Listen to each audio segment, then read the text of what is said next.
어느 가정에 가장인 아버님께서 돌아가셨습니다. 저희 가정에도 교회에도 그런 분들이 계십니다만은 가장이 돌아가셔서 그 아내와 자녀들이 돌아가신 아버지를 생각할 때마다 가슴이 메이듯이 아팠습니다. 그러나 매일 그렇게 아파하면서 살 수만은 없습니다. 그것은 그의 아버지가 원하는 것도 남편이 원하는 것도 아닙니다. 이제 아내와 자녀는 아버지가 지금 살아계신다면은 아내로서 무엇을 지금 하기를 원할까? 자녀로서 무엇을 하기를 원할까? 이것을 생각하면서 흐르는 눈물을 멈추고 힘써 그렇게 살아가야 할 것입니다. 그것이 아버지의 마음일 것입니다. 예수님의 마음이 그렇습니다. 우리의 죄를 위하여 십자가에 돌아가신 예수님의 고난을 생각하면 감사하지만 한편으로는 마음이 아프죠. 그것도 나의 죄를 위한 죽음이라는 사실 앞에서 우리는 예수님의 십자가의 고난을 잊을 수가 없고 또 잊어서도 안 됩니다. 그러나 항상 십자가의 그 고난만 묵상하고 생각하면서 살 수는 없습니다. 왜 예수님께서 나를 위해 십자가의 고난을 당하시고 죽으셨는지를 깊이 묵상하고 예수님이 기뻐하시는 일을 행하며 살아야 합니다. 부활하신 예수님께서 과연 우리에게 무엇을 원하시는가를 생각하고 살아가는 것이 바로 예수님을 믿는 사람의 바람직한 신앙의 자세입니다. 왜 예수님께서 고난을 당하셨습니까? 우리의 죄를 용서하기 위해서입니다. 그러면 우리가 죄 용서를 받고 구원을 얻는 것이 예수님의 죽음의 마지막 목적입니까? 그렇지 않습니다. 예수님은 개인적으로 나를 구원하실 뿐만 아니라 구원받은 하나님의 백성들이 모여서 하나님을 예배하고 동시에 하나님의 구원의 사역에 동참하기를 원하십니다.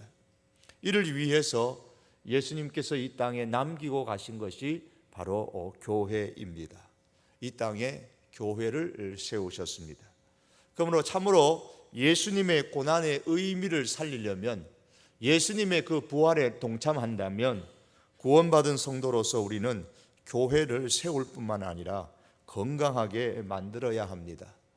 과거에 우리 믿음의 선조들은 교회를 하나 세우는 것을 자신의 인생의 가장 큰 기쁨으로 여기는데 오늘날에는 교회를 세우는 것에 대하여서 상당히 두려워하고 꺼려하는 그런 경향들이 많이 있습니다. 그것이 개척교회가 잘 굳게 세워지지 못하는 이유 중에 하나이기도 합니다. 어쨌든 우리는 성도로서 교회를 세울 뿐만 아니라 그 교회를 건강하게 만들어야 주님의 마음을 충분히 이해하는 사람이라고 할 수가 있을 것입니다. 바울은 이 사실을 깨달았기 때문에 목숨을 다하여 하나님의 교회를 세우고 건강하게 만들려고 노력을 했습니다. 힘들지 않았나요? 아닙니다. 데살로니가 교회만 보더라도 생명의 위협을 느낄 만큼 위험한 일들이 많았습니다. 데살로니가 전서 2장 2절에 보시면 바울은 데살로니가 교회를 세우면서 겪었던 어려움을 많은 싸움이라는 말로 표현을 했습니다. 많은 싸움 중에 하나님의 복음을 너희에게 전하였다고 했습니다. 성도 여러분, 교회를 건강하게 세우는 데 있어서 많은 싸움이 있습니다. 외부의 그리스도를 반대하는 사람들과 싸우는 영적 싸움이 있습니다. 또한 내부에 이미 오랜 전통에 젖어 있는 교회의 문화와 심지어 지금까지 해온 내 자신의 신앙의 습관과의 싸우는 영적 싸움이 있습니다. 하지만 하나님의 사람으로 반드시 해야 할 일이기에 많은 싸움 중에 고난을 감당하고 교회를 세우고 교회를 건강하게 만들어 가는데 바울이 힘을 다했습니다. 이것은 비록 바울뿐만이 아니라 교회를 건강하게 세우려는 이 시대의 우리들에게도 있어야 될 신앙의 과정입니다. 하나님의 일을 하면서 종종 느끼는 중에 하나는 힘들다는 겁니다. 어느 것 하나 쉬운 것이 없습니다. 여러분이 섬기고 있는 교회에 맡은 사역들이 쉬우신가요? 어느 것 하나 쉽지 않을 겁니다. 저도 마찬가지입니다. 목사의 사역이 결코 쉽지 않습니다. 그러나 실제로 성경을 보면 힘들다고 했습니다. 힘든 것이 당연하다고 했습니다. 예수님께서는 바울을 부르시면서 말씀하시기를 가라 가라 택한 나의 그릇이라 그가 내 이름을 위하여 해를 얼마나 받아야 할 것을 내가 그에게 보이리라 그랬습니다. 예수님의 택한 그릇이라면 구약의 표현대로 빌어본다면 잔잔한 물가로 푸른 초장으로 인도받아야 할 텐데 그것이 아니고 내 이름을 위하여 해를 받아야 한다 그랬습니다. 힘들 것이라는 겁니다. 주님의 일을 하는 것이 바울에게 있어서 힘들 거라는 거예요.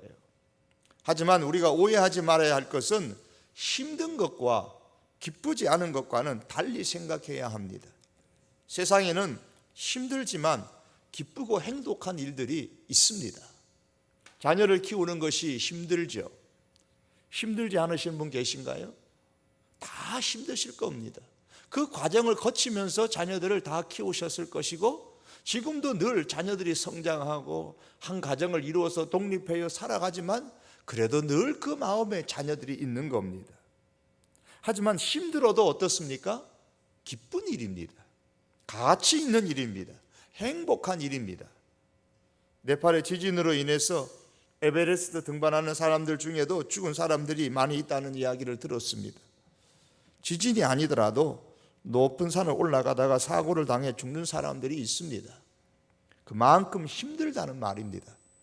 그런데도 죽은 사람이 있는 바로 그 땅을 또 밟으면서 사람들은 계속해서 올라가고 또 올라갑니다. 왜 올라갑니까? 밀어내서 그렇습니까? 아닙니다. 힘들지만 기쁘기 때문입니다. 가치가 있다고 생각하기 때문입니다. 교회의 복음을 위해 섬기는 건 역시 마찬가지입니다. 힘든 일입니다. 그러나 기쁜 일입니다. 그 어떤 일보다도 가치 있는 일입니다. 가장으로 섬기는 것이 쉬운 분이 계신가요? 여러분이 섬기는 주일학교 교사로 섬기는 것, 식당에 봉사하고 섬기는 것 쉬운 것이 있으신가요? 제가 섬겨본 결과는 결코 쉽지 않다는 겁니다. 더욱이 이런 일을 해보지 않다가 처음으로 사람을 섬기기 위해서 이런저런 가장의 노력을 쏟아붓는 것은 대단히 힘든 일입니다. 이 힘든 일을 하자고 저는 여러분들에게 권했고 또 권할 겁니다. 왜요? 힘들지만 너무너무 가치 있는 일이기 때문입니다. 여러분, 우리 성도교회를 섬기는 것은 힘들어요. 가정공동체 가장으로 섬기는 거 힘든 일입니다. 그러나 힘들다고 포기하지 마십시오. 힘들지만 세상에서 우리가 할 수 있는 일 중에 가장 가치 있는 일입니다. 이 땅에서만 가치 있는 일이 아니라 영원한 나라에서까지 하나님 앞에 섰을 때까지 하나님이 인정해 주시는 가치 있는 일이라는 사실을 알아야 됩니다. 데살로니가에서 유대인의 폭동으로 인해 잠시 피했다가 다시 데살로니가로 들어가려던 바울은 유대인들의 그 방해로 인해서 계획대로 진행되지 않자 바울은 그 일로 인해서 힘은 들었지만 데살로니가 교회를 포기하지 않았습니다. 자기가 못 가면 어떻게 할까 생각하게 되어졌고 그 결과로 오늘 본문에 보시면 두 가지를 실천을 했습니다. 오늘 말씀의 진행상 나중에 나오는 말씀부터 먼저 드리기를 원합니다. 먼저 바울은 이 문제로 밤낮 하나님 앞에 기도했습니다. 10절에 처음에 보시면은 주야로 심히 간구하였다 그랬습니다. 그리고 주야로 간구했던 그 내용이 10절 이하의 13절까지 나옵니다. 10절에서는 교인을 만나고 싶다 그 말입니다. 한마디로 말하면 내가 교인을 보고 싶다는 겁니다. 교인들을 만날 수 있게 해주십시오. 그렇게 기도했습니다. 11절에서는 만나고 싶으니 길이 갈 수 있는 길을 열어달라고 기도했습니다. 하나님 데살로니가 교회로 갈 수 있는 길을 열어주십시오라는 기도죠. 데살로니가 2장 18절에 보면 바울이 데살로니가로 가는 길을 막는 사단이 있었다고 그랬습니다. 우리가 교회로 올 때에 우리가 가정공동체로 섬길 때에 가려고 할 때에 사단이 막습니다. 가는 길이 막혔다고 포기하면 안 됩니다. 길을 열어주시도록 기도해야 됩니다. 여러분이 신앙으로 살려고 하는데 자꾸 앞길이 막힙니까?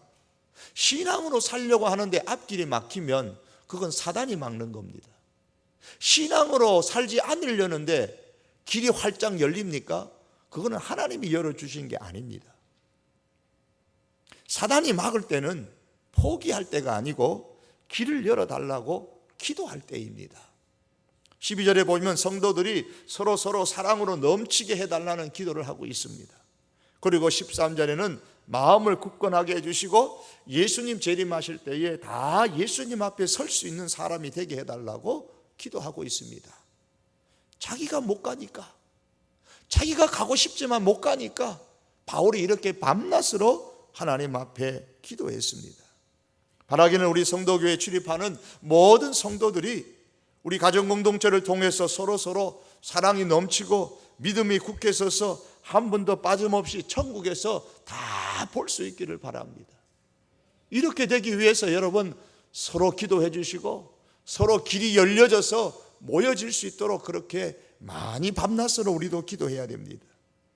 누가복음 11장 5절에서 8절을 보시면 한밤중에 손님을 대접하기 위하여 친구의 집 문을 두드리는 사람에 대한 기록이 나옵니다. 만일 자기 자신이 배가 고팠다면, 그래서 먹을 것을 위해서 밤새도록 누군가에 찾아가서 그 집의 문을 두드렸다면 그것은 별로 권장할 일이 아니죠. 자기 배고프다고 한참 잠자고 있는 남의 집에 가서 문을 두드리라는 것은 오늘로 말하면 예의에 어긋나는 것이죠.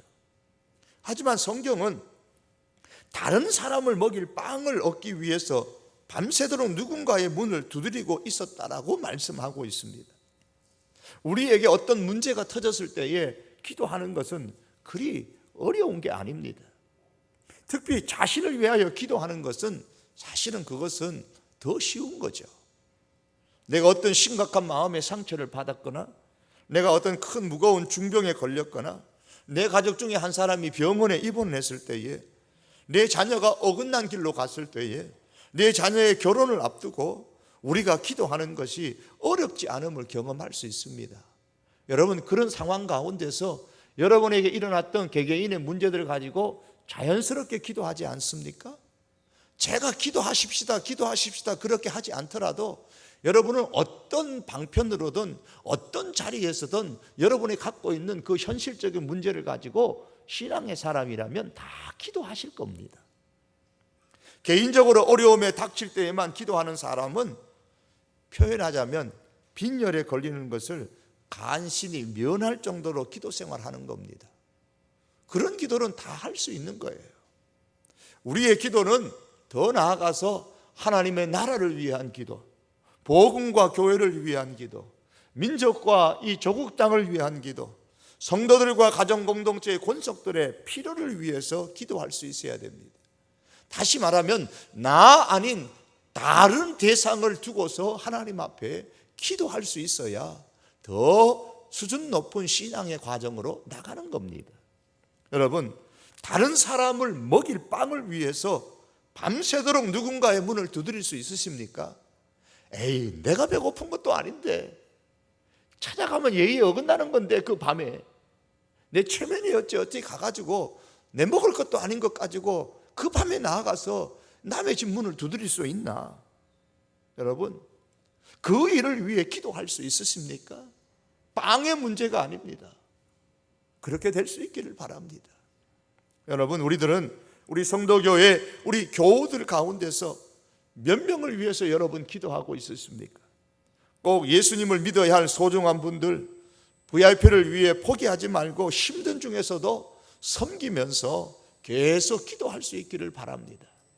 또한 우리 가정공동체의 권속들과 성도들이 이 가정공동체로 오는 길이 열릴 수 있도록, 마음의 문이 열릴 수 있도록, 또 참여하고 싶어도 힘든 환경 때문에 못 오시는 그 분들의 그 환경의 문이 활짝 열릴 수 있도록 우리가 기도하는 믿음의 식구들이 특별히 될 수 있기를 바랍니다.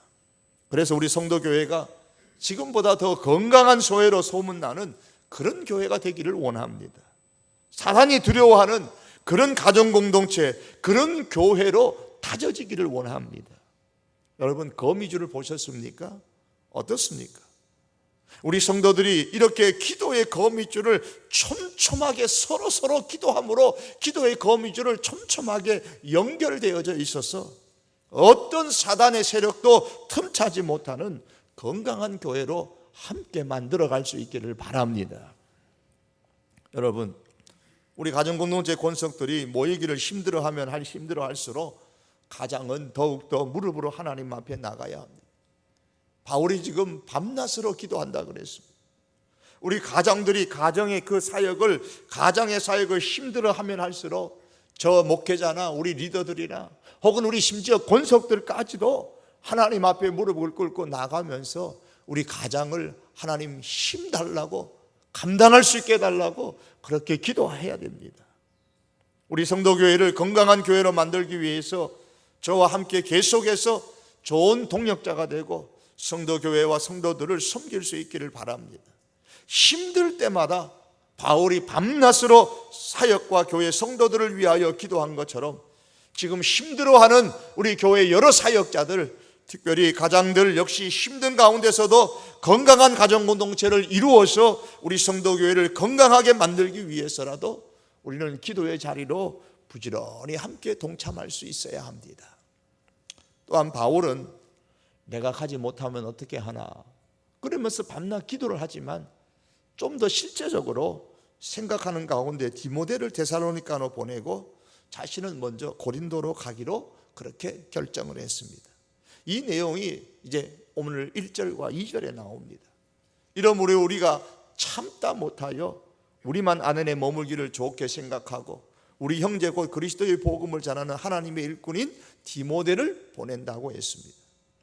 사람은 교회 일이든 가정 일이든 사회 일이든 일을 하다가 내가 더 이상 할 수 없는 상황이 오면 이제 그만하자 하면서 포기하려는 경향이 있습니다.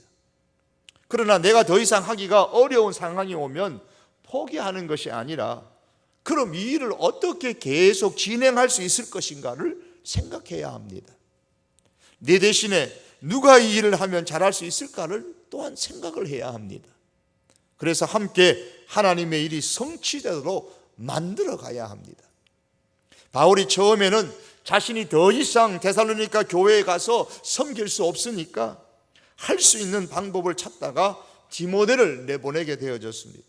후에는 디모데의 보고를 통해서 바울이 데살로니가의 교회에 편지를 보냄으로써 데살로니가 교회를 건강하게 계속 세워나갈 수가 있었습니다. 중간에 힘들다고 데살로니가 교회를 포기하지 않았기 때문에 데살로니가 교회가 건강하게 세워갈 수 있었던 겁니다. 그런데 여기서 바울은 자기 대신에 데살로니가로 보낸 이 디모데를 누구라고 소개하고 있습니까? 2절에 보시면 우리 형제다 그랬습니다. 그리고 그리스도의 복음을 전하는 하나님의 일꾼이다 라고 했습니다. 바울이 위대한 하나님의 일꾼이라는 데는 더 이상 말할 필요가 없죠. 그러나 바울이 혼자서 하나님의 일을 다 한 것이 아닙니다. 우리가 서신서를 통해서 보는 바와 같이 바울이 여러 곳을 다니면서 많은 교회를 세웠지만 바울 혼자서 다 한 거 결코 아닙니다. 바울을 바울되게 한 그 배후에는 먼저 하나님의 역사가 있었지만, 바울의 고백처럼 하나님의 은혜가 있었지만, 또 하나 간과하지 말아야 할 것은 바울과 함께 하나님의 나라의 꿈을 가지고 동역하는 하나님의 일꾼들이 있었기 때문입니다. 로마서 16장에 보시면 바울과 함께 복음과 교회를 위하여 수고한 많은 사람들이 나옵니다. 바울은 그들을 이렇게 불렀습니다. 때로는 일꾼이라고 부르기도 하고, 나의 보호자라고 부르고, 나의 동역자라고 부르고, 사랑하는 사람들이라고, 수고를 많이 하는 사람들이라고, 함께 갇힌 자라고, 그리스도 안에 있다고 인정받는 사람이라고, 주 안에서 수고하는 사람들이라, 이런 다양한 호칭을 붙입니다. 이런 호칭들을 보면서 바울과 함께 복음과 교회를 위해 수고하는 많은 사람들이 건강한 교회를 만들었다라는 사실을 우리는 알 수가 있습니다. 바울 선교의 성공은 결코 바울 혼자 이룬 선교가 아니라는 말입니다. 전적인 하나님의 은혜였지만 그 주변에 바울과 함께 동역하는 많은 사람들의 수고와 노력과 땀의 결정체입니다. 데살로니가 교회가 건강한 교회로 세워줄 수 있었던 그것도 바울 혼자만의 사역이 아닙니다. 그와 함께 했던 사람들의 헌신과 수고가 있었다는 사실을 우리는 기억해야 합니다. 제가 아무리 성도교회를 열심히 섬긴다고 한들 얼마나 많은 일을 성취할 수 있겠습니까?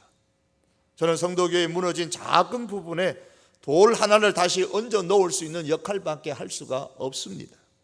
하지만 제 혼자가 아니라 여러분들이 함께 동역하여서 복음과 교회를 위하여서 일한다면 우리 성도교회는 세상 사람들이 주목하는 교회로 그렇게 성장할 수 있으리라 믿습니다.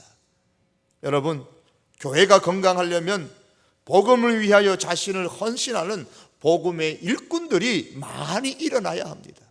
한 사람 가지고는 안 되는 겁니다.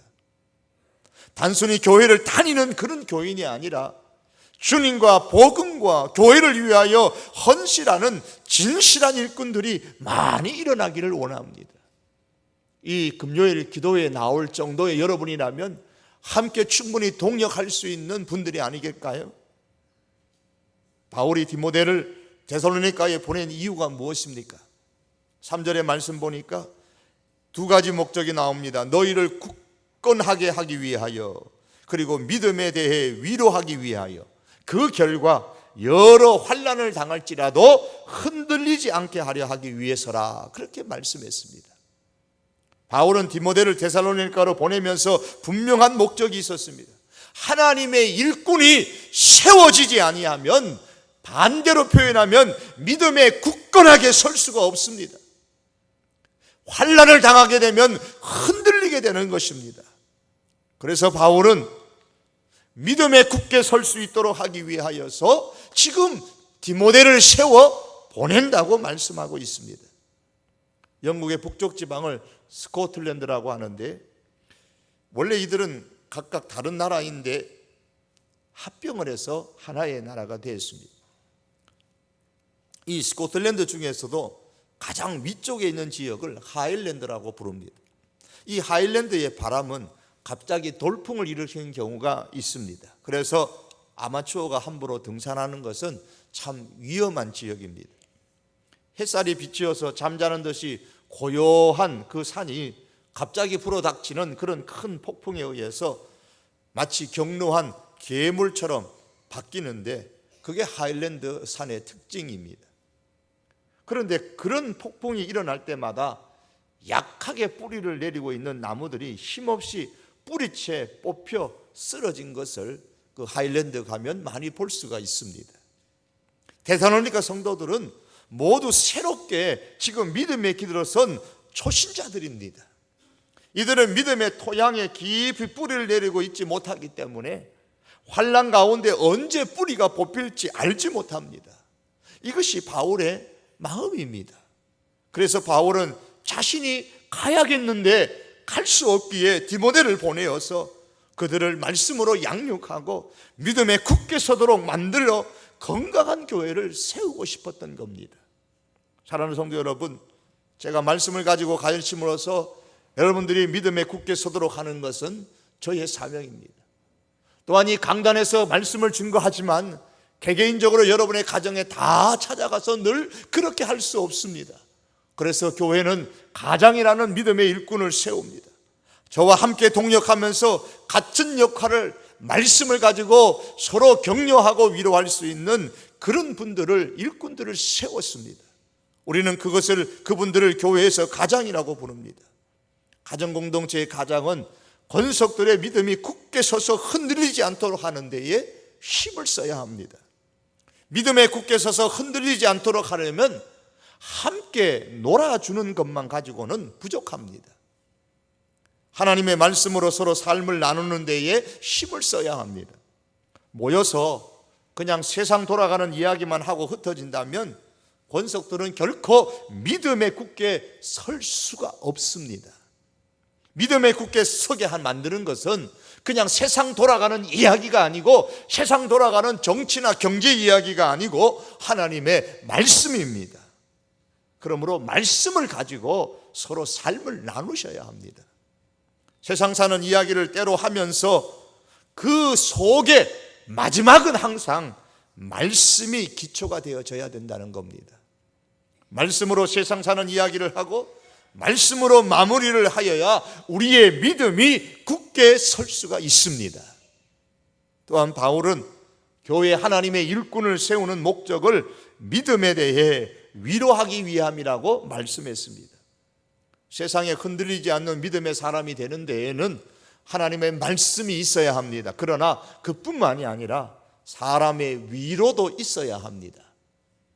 바울은 데살로니가 성도들이 신앙생활하는 그 믿음을 위로하기 위해서 디모데를 보낸다고 했고, 그것이 자신과 하나님의 일꾼의 본분이라고 오늘 본경은 말씀합니다. 여러분, 저도 그렇고 가정공동체에서 우리 가정들이 해야 할 일도 역시 이것입니다. 권속들의 믿음 생활에 대해서 위로하는 것이 우리가 해야 할 또 하나의 일입니다. 현대 사회에서 가정공동체로 모이는 것 결코 쉽지 않습니다. 그러나 여러분, 많은 사람들은 바쁘게 살면서도 뒤돌아보면 자기가 꼭 이것만큼은 해야 한다고 생각하는 일은 하고 살아가는 것을 많이 볼 수 있습니다. 여러분은 어떠신가요? 정말 바빠서 정말 시간이 없어서 모이지 못할 수도 있을 것입니다. 하지만 많은 경우에 바쁜 것도 사실이지만은 그보다도 마음이 열리지 않아서, 모임의 필요성을 깊이 인식하지 못해서 모이지 않는 경우가 역시 많습니다. 제가 가정공동체를 하면서 가장 기억에 남는 여러 일들 가운데 몇 가지 예들이 있습니다. 한 가장은 건설업에 종사하는 사람이었습니다. 건설 현장의 그 특성상 한 도시에서 일정한 곳으로만 출퇴근하는 것이 아니고 때로는 다른 도시로, 인근의 도시로 가서 일터를 옮기면서 다녔기 때문에 도저히 바빠서 가장을 할 그런 형편이 안 됐습니다. 가장을 맡기는 했지만은 그 역할을 충실하게 수행하지를 못했습니다. 그런 어느 날 생각했습니다. 그분의 말이 그렇습니다. 내가 왜 가정공동체 모임에 갈 수 없는가 생각을 해보니까 항상 일터가 우선이었던 겁니다. 일터를 우선으로 삶의 계획을 세우다 보니까 도저히 할 일이 너무 많아서 가정공동체 가장은 고사하고 모임에조차도 참석할 수가 없었던 겁니다. 그래서 그 후부터는 일주일의 계획을 처음부터 다시 짜기 시작했습니다. 계획을 짜면서 금요일 저녁을 먼저 계획을 세웠습니다. 그때는 금요일 날 이 가정공동체가 모였기 때문입니다. 그날은 가정공동체 하는 날이니까 거기에 참석해서 인도한다. 그렇게 이제 늦은 오후 시간부터 저녁까지는 그렇게 배정을 해놓고, 그런 다음에 다른 일터의 스케줄을 잡아서 일하며 다니기 시작했습니다.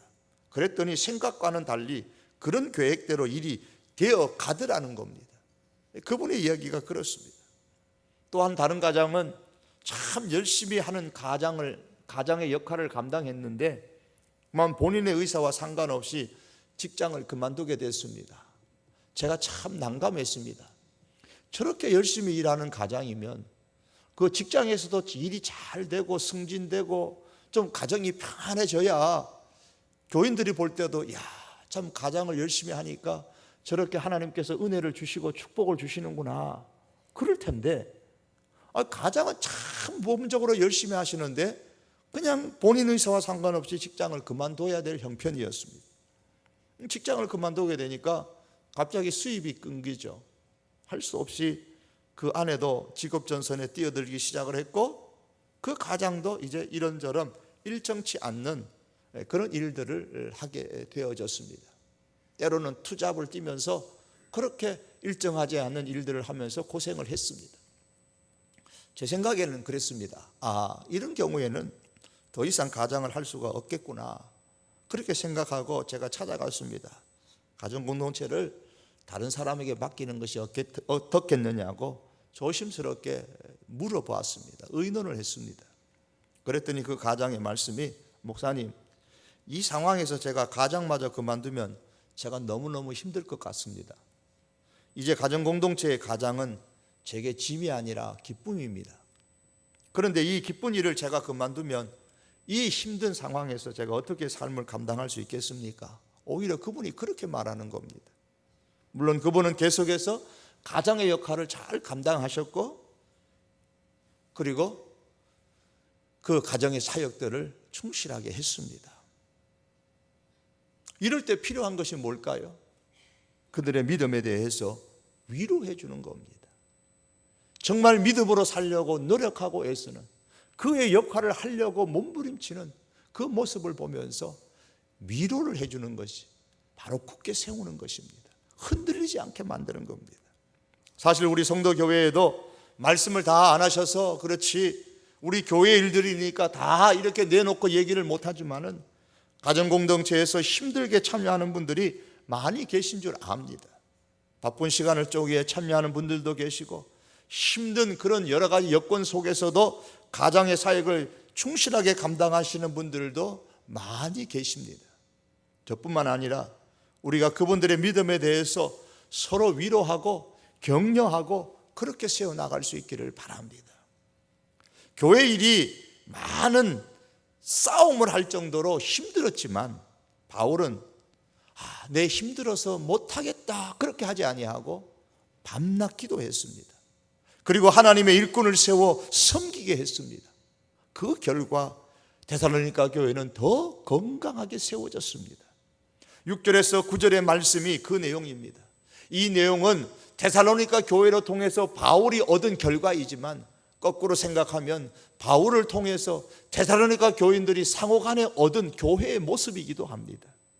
6절에서는 서로 간절히 보고 싶어 했습니다. 서로 간절히 보고 싶은 공동체가 되어졌습니다. 7절에서는 위로를 받았노라고 했습니다. 위로의 공동체가 됐습니다. 8절에서는 우리가 이제는 살리라 그랬습니다. 서로 힘을 주는 교회, 살만 나는 그런 공동체가 되어졌습니다.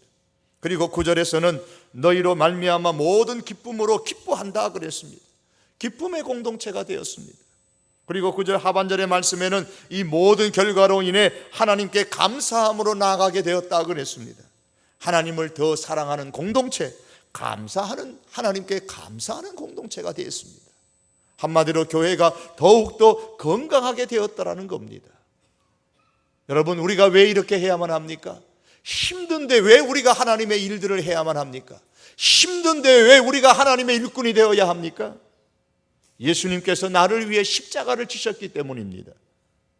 예수님이 십자가를 지시는 것이 쉬워서 지신 것 결코 아닙니다. 그리고 사도들뿐만 아니라 이 시대의 우리들에게도 교회를 맡겨주셨기 때문입니다. 목사에게만 이 교회를 맡기셨습니까? 아닙니다. 모든 사도시대의 성도들에게 교회를 맡긴 것처럼 오늘 이 시대에 구원해 주신 우리 모든 성도들에게 교회를 맡기셨습니다. 그러므로 우리는 건강한 교회를 만들어야 될 사명이 목회자나 여러분들이나 누구에게나 다 있습니다. 여러분, 가정공동체 말고 우리 성도교회가 더 건강한 교회를 만들 수 있는 성경이 제시하는 또 다른 길이 있다면 저는 오늘이라도 가정공동체 그만할 겁니다. 그리고 더 좋은 것을 선택할 것입니다. 무엇 때문에 가정공동체를 고집합니까? 교회를 건강하기 위해서 더 좋은 길을 하나님께서 우리에게 주셨다는데 무엇을 망설이겠습니까? 그러나 성경을 보면서 이것이 최고의 방법이라 저는 그렇게 생각했습니다. 가정공동체가 우리 성도교회의 뿌리를 내림으로써 온 성도들이 흔들리지 않는 신앙생활, 행복하고 기쁜 신앙생활을 할 수 있기를 바랍니다. 이렇게 되기까지 밤낮 기도할 것입니다. 여러분도 이 기도에 함께 동참해 주시기를 바랍니다. 그래서 이 금요 기도는 더더욱 중요합니다. 여러분 이렇게 참여하는 것에 대해서 늘 저는 감사하게 생각합니다. 이 기도의 자리에 동참하는 것 자체가 또한 함께 동역하는 것입니다. 또한 이렇게 되기까지 가장을 세우는 데 힘쓸 겁니다. 여러 성도들이 저와 같은 마음을 가지고 함께 가장이 되는 길에 여러분이 동참해 주시고 이 가정 공동체의 모임에 더욱 힘써 주시기를 바랍니다. 혹시 이 금요 기도에 나오시는 분들 가운데도 동참하지 않으신 분이 있다면 상황이 힘들더라도 어려운 환경일지라도 어떻게 하든지 길을 열어서 참여하려고 기도하는 가운데 동참할 수 있기를 바랍니다. 여러분과 함께 그를 통해서 행복과 기쁨이 넘치는 건강한 교회를 만들어 갈 수 있기를 주님의 이름으로 축복합니다. 기도하시겠습니다. 오늘 이 시간 기도하기 전에 우리 말씀을 기억하면서 찬송가 한 장을 부릅니다. 450장입니다. 450장 내 평생 소원 이것뿐. 450장입니다. 가사 하나를 기억하면서 여러분의 평생의 소원이 무엇입니까? 집 한 채 갖는 겁니까? 자녀가 잘 되는 것입니까? 오늘 찬양의 가사는 주님의 일을 하다가 주님 앞에 서는 것이라 그랬습니다. 이것이 저와 여러분들의 평생의 소원이 될 수 있기를 바랍니다.